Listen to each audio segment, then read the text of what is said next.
the African emperor who ruled Rome. Imagine this.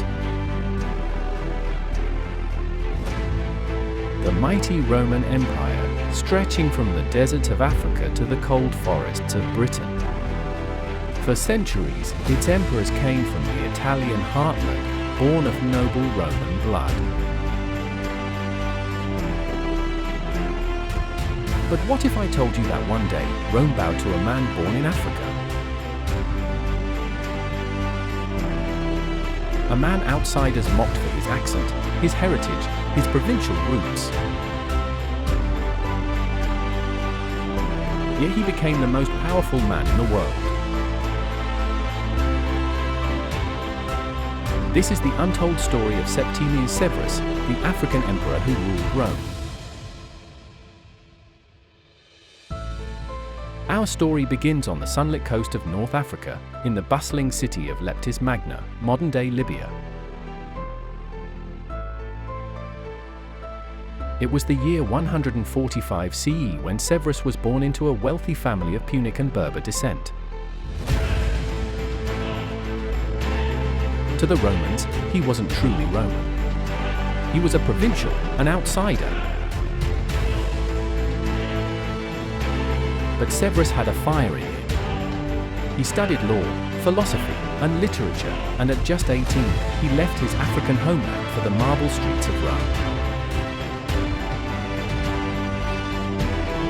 Picture it, a young man with a heavy accent, dark features, surrounded by Rome's suspicious aristocrats.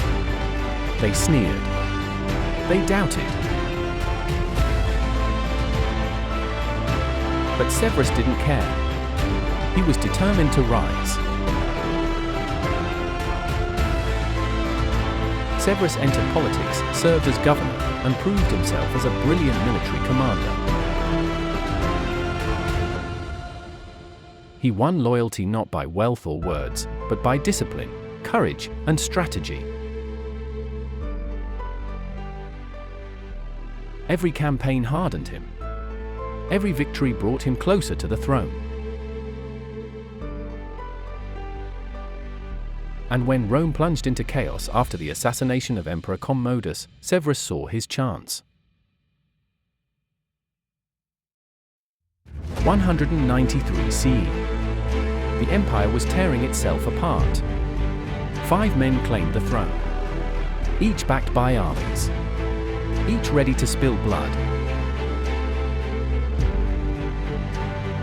Severus was one of them. And unlike the others, he had a plan. He rallied his soldiers on the Danube, marched straight for Rome, and terrified the Senate into declaring him emperor. But rivals still stood in his way. In the east, Pescennius Niger gathered support. Severus crushed him in a brutal battle near modern Turkey. In the west, Clodius Albinus, once his ally, betrayed him. Severus destroyed him in Gaul, leaving rivers of blood on the battlefield. One by one, his enemies fell. The outsider from Africa was now the sole emperor of Rome. Severus didn't waste time. He knew the Senate hated him, so he weakened their power. He knew the army was his real strength, so he increased their pay, gave them privileges, and bound them to him with loyalty. Rome was no longer a republic of aristocrats. It was now a military empire, ruled by the sword. But Severus never forgot where he came from. He poured riches into his hometown, Leptis Magna, building massive arches, temples, and markets that still stand today in the desert ruins. Yet, for all his glory, Severus was ruthless. He executed senators who opposed him. he crushed rebellions without mercy. Even Roman historians whispered that he ruled with cruelty. But perhaps his greatest struggle wasn't with rivals, it was with his own family. He married Julia Domna, a brilliant Syrian woman who became one of the most powerful empresses in history. Together, they had 2 sons, Caracalla and Geta. On his deathbed, Severus gave them this advice: be harmonious, enrich the soldiers, and scorn all others. They ignored him. Within months, Caracalla murdered his brother Geta in their mother's arms. The dynasty Severus built was poisoned by blood. Severus's life ended far from Africa. In his last years, he led a campaign in the cold, misty lands of Britain, determined to conquer Scotland.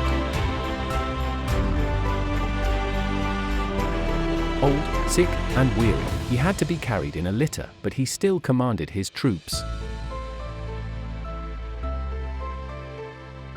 In 211 CE, in the city of Eboracum, modern-day York, England, the African Emperor of Rome died. His ashes were returned to Rome, and his memory enshrined among the Caesars. Septimius Severus changed Rome forever. He broke the monopoly of Italian-born emperors. He gave power to the army, reshaping the empire for centuries. And he proved that Rome was more than just Rome, it was Africa, Asia, Europe, a true empire of the world. Yet his reign also showed the dangers of ambition. His ruthlessness brought stability, but also blood. His dynasty began with triumph, but ended in betrayal. The outsider who rose from Africa became the master of Rome. But even emperors cannot escape the cruelty of fate. And that, my friends, was the untold story of Septimius Severus, the African emperor who ruled Rome. If you enjoyed this story, don't forget to hit like, subscribe, and ring the bell, because next time, we'll uncover another hidden chapter of history that you won't find in your school books. This is the Untold Stories. Stay curious.